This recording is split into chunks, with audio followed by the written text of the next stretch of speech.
Bien-aimés frères et sœurs, vous connaîtrez la vérité et la vérité vous affranchira. Ça, c'est pas moi qui le dis, c'est la Bible qui le dit. Mais moi, je vous dis mieux. Vous connaîtrez la vérité historique, notamment celle de vos ancêtres kémites, et vous aurez une vision globale de ce que c'est que la vraie souveraineté politique. J'ajoute, vous reviendrez à la spiritualité africaine ancestrale et vous comprendrez les enjeux de l'indépendance économique. Et pour terminer, vous accepterez votre identité culturelle kémite et vous obtiendrez deux choses. La première, c'est la paix. La seconde, c'est le développement, à une condition. L'unité de toute l'Afrique noire, l'unité de tous les Noirs du monde entier. Otep à tous, bienvenue sur la chaîne des panafricanistes par essence, par conviction et par excellence. Celle des citoyens kémites par nécessité et obligation de combat. Nous sommes une chaîne qui n'est guidée que par nos ancêtres et rien que par les ancêtres qui appartiennent à l'égrégore du monde noir. Par conséquent, nous croyons en aucun Dieu venu de l'étranger. Toutefois, cette vidéo n'est aucunement destinée à inciter à la haine ou à la violence, car nous menons un combat qui est d'abord et avant tout spirituel, intellectuel et démocratique. Ensuite, il est politique, géopolitique et géostratégique. Contre l'impérialisme, le colonialisme, le néocolonialisme et l'endocolonat, qui sont tous qualifiés de crimes contre l'humanité. Nous menons ce combat sur la base du principe fondamental que nous avons hérité de nos ancêtres kémites, qui est celui de la Mahat, c'est-à-dire solidarité, vérité et justice. Vous êtes donc en droit de connaître la vérité et nous avons l'obligation de vous dire la vérité, rien que la vérité, afin que justice soit rendue au continent africain. Et ça, c'est notre modeste contribution dans cette noble lutte en faveur de la souveraineté, la dignité, la solidarité et l'unité africaine. C'est exactement ça que nous appelons le panafricanisme. Bien-aimés frères et sœurs, l'Union africaine rejette toute action militaire au Niger.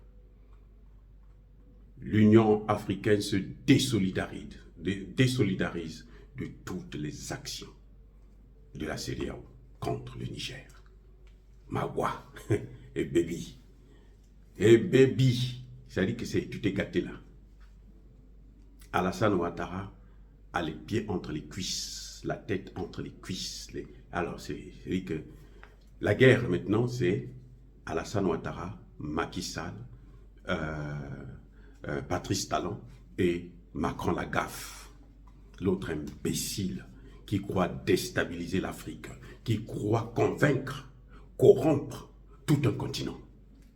Un petit pays de merde, avec à peine 600 000 km², je pense, quelque chose de ce genre, même pas une centaine de millions d'habitants, il veut s'en prendre, il veut s'accaparer, il veut dominer.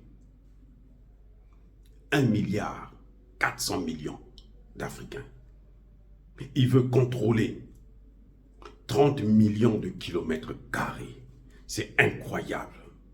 Il faut être fou comme Emmanuel Macron pour penser à de telles idées. Parce qu'il a Alassane Ouattara, le fameux économiste qui est en train de pourrir la Côte d'Ivoire, qui est en train de détruire la Côte d'Ivoire. Il comptait sur Macky Sall, qui d'ailleurs lui-même ne vaut rien du tout.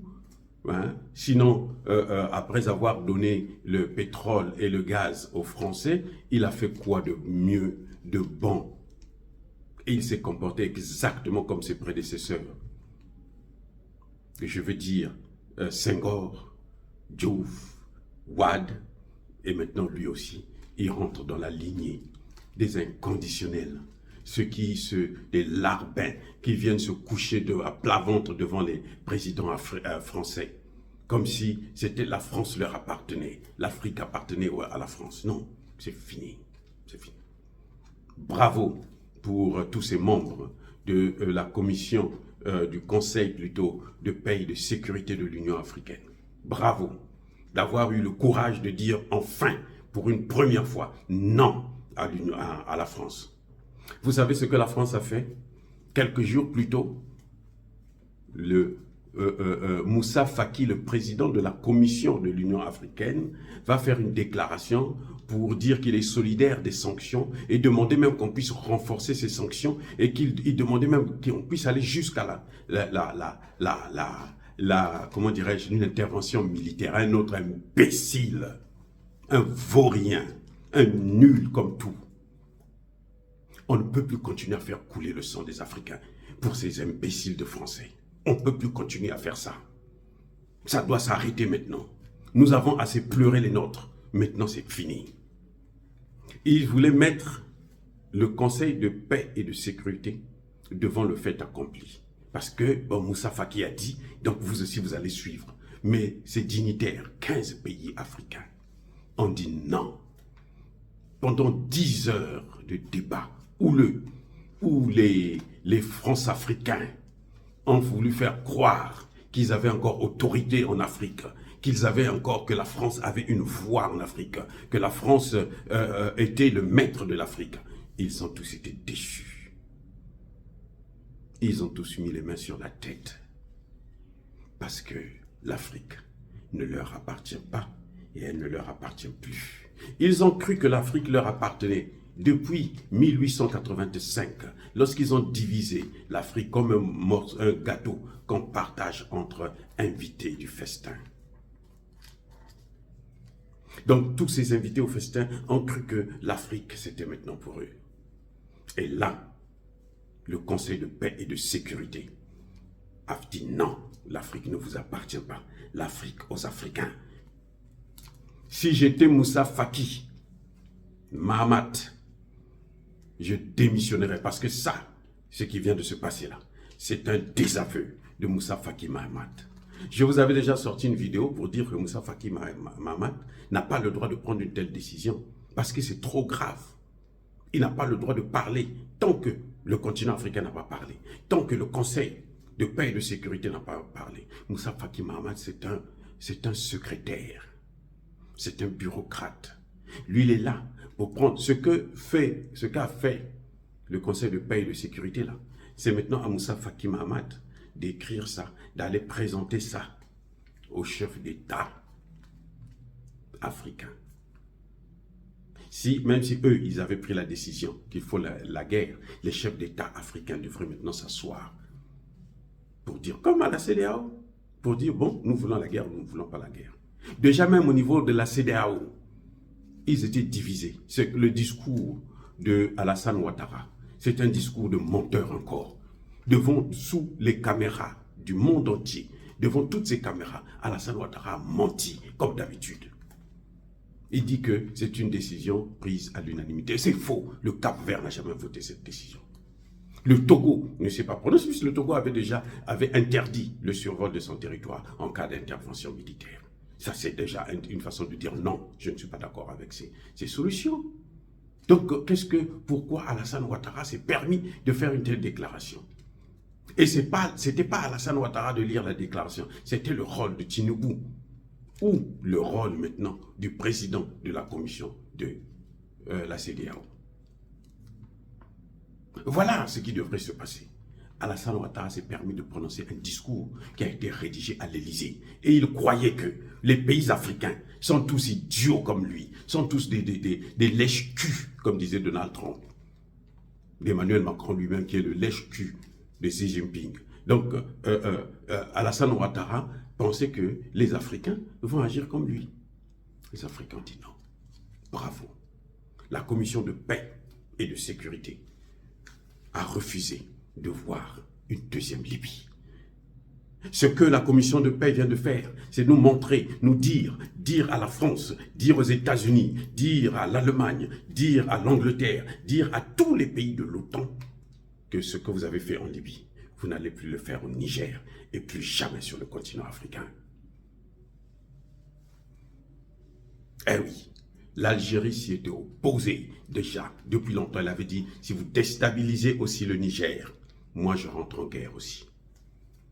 Le Mali a dit la même chose. Le Burkina Faso a dit la même chose. Aujourd'hui, le Mali et le Burkina Faso, qui sont sanctionnés à l'Union africaine, maintenant les chefs d'État de l'Union africaine, qui ont refusé de prendre la photo au sommet de Russie-Afrique, comprennent maintenant que, en fait, ce sont ces jeunes-là qui ont raison. Ce sont eux qui ont compris ce qui est en train de se passer. Et comment l'Afrique doit maintenant retrouver sa dignité et sa souveraineté. Ils ont compris. Ces chefs d'État africains, ils ont honte aujourd'hui parce que ce qu'ils avaient voulu faire avec ce que la France a voulu leur faire faire, voilà qu'ils ont maintenant la tête. Ils sont coincés. Ça, c'est une réponse aux agissements des chefs d'État africains au sommet Russie-Afrique.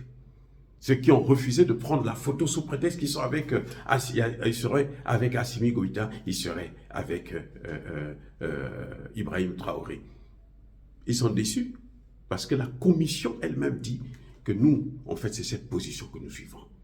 La jeunesse africaine, aujourd'hui, a été entendue par la commission de l'Union africaine. Et ça, c'est un pas en avant. Ça, c'est un progrès. Ça, c'est une avancée de notre continent.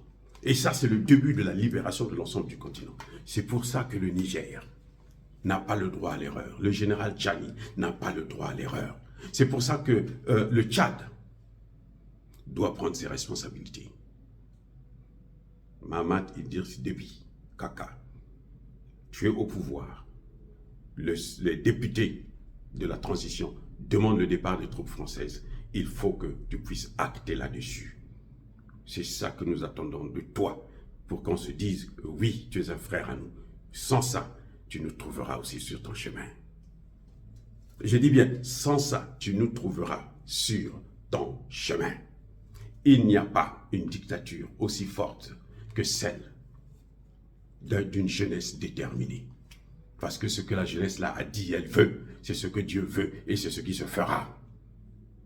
Et dire cela, c'est inciter à la haine ou à la violence. Non, encore une fois, la souveraineté africaine l'emporte devant les va-t-en-guerre, devant des lèche-culs d'Emmanuel Macron, devant des présidents corrompus, larbins, dictateurs et vauriens inutiles que la France a placés à la tête de nos États. Maintenant, c'est fini. Et on voulait appeler ça la démocratie. Quelle démocratie? Y a-t-il la démocratie au Sénégal? Y a-t-il la démocratie en Côte d'Ivoire? Y a-t-il la démocratie au Bénin? C'est ça la démocratie?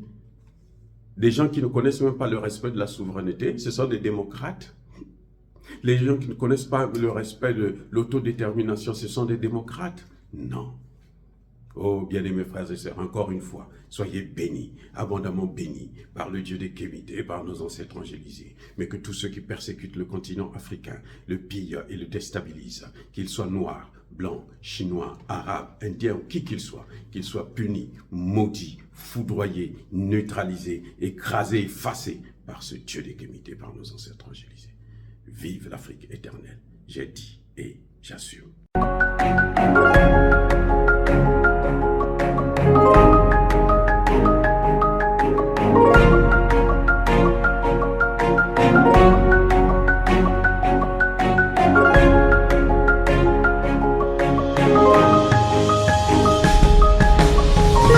Eux, ils marchent par la foi et non par la vue. Mais moi, je vous conseille vivement de marcher par la connaissance scientifique et historique, notamment celle de nos ancêtres kémites, par les 5 sens et par l'intelligence. À vous, à Pierre.